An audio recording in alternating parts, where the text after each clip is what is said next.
Q6515.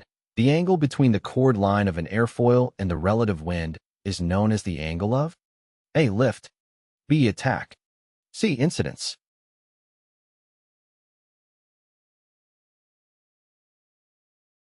The correct answer is B. The angle between the chord line of an airfoil and the relative wind is known as the angle of attack. The chord line of an airfoil is an imaginary straight line that connects the airfoil's leading edge to its trailing edge. The relative wind refers to the direction and speed of the airflow as it encounters the airfoil during flight. The angle of attack is the angle at which the oncoming airflow meets the chord line of the airfoil.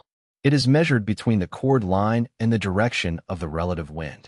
The angle of attack plays a critical role in determining the aerodynamic forces acting on the airfoil, particularly lift and drag.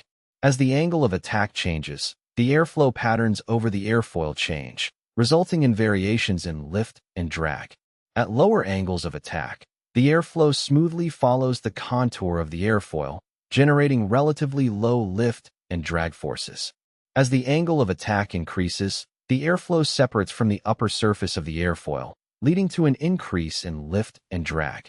However, if the angle of attack becomes too high, the airflow can become turbulent and may result in a stall, where lift significantly decreases. Pilots adjust the angle of attack during flight by changing the pitch attitude of the aircraft through control inputs such as elevator movement. Controlling the angle of attack is crucial for achieving desired lift, managing aircraft performance, and preventing dangerous aerodynamic phenomena. In summary, the angle between the chord line of an airfoil and the relative wind is called the angle of attack. It is a critical parameter that determines the aerodynamic forces acting on the airfoil, particularly lift and drag. Q6516. A line drawn from the leading edge to the trailing edge of an airfoil and equidistant at all points from the upper and lower contours is called the A. Chord line, B. Camber line, C. Mean camber line.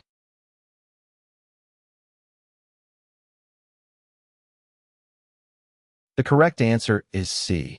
The mean camber line is a line drawn from the leading edge to the trailing edge of an airfoil, and it is equidistant at all points from the upper and lower contours.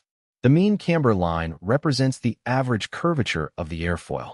It is a line that can be imagined as dividing the airfoil into two equal halves in terms of curvature.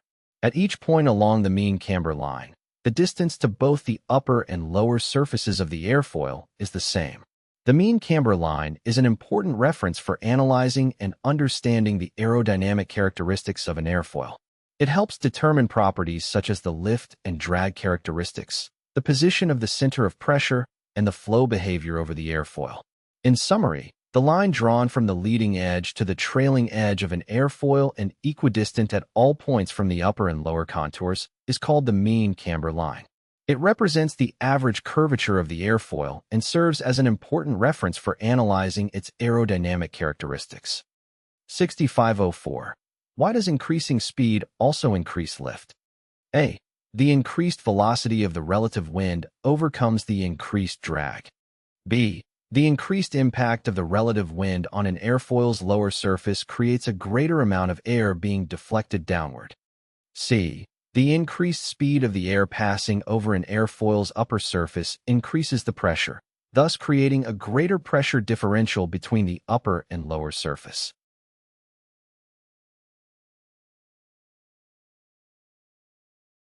The correct answer is B.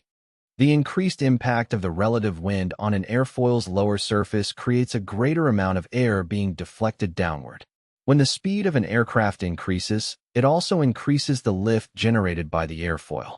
This is due to the increased impact of the relative wind on the airfoil's lower surface, which creates a greater amount of air being deflected downward. An airfoil is designed with a specific shape that helps in generating lift. The upper surface of the airfoil is usually curved, while the lower surface is relatively flatter. As the aircraft moves through the air, the relative wind, the airflow in relation to the aircraft, passes over and underneath the airfoil. When the speed of the aircraft increases, the relative wind has a higher impact on the lower surface of the airfoil. This increased impact causes a greater amount of air to be deflected downward. As the air is deflected downward, it results in a change in momentum and generates an upward force, which is the lift.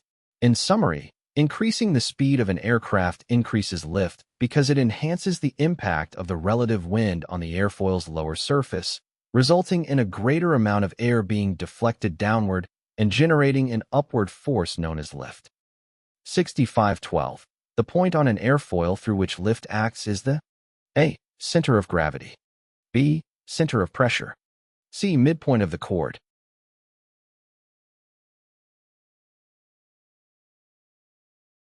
The correct answer is B. The center of pressure is the point on an airfoil through which lift acts.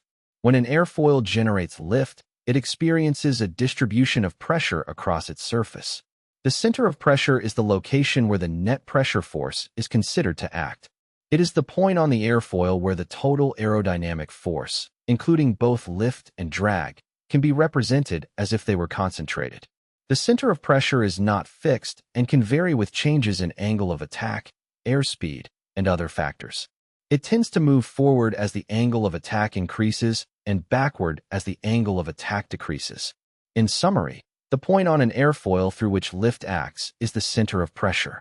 It is the location where the net pressure force, encompassing both lift and drag, can be considered to act. 6513. Lift produced by an airfoil is the net force developed perpendicular to the A. Chord. B. Relative wind. C. Longitudinal axis of the aircraft.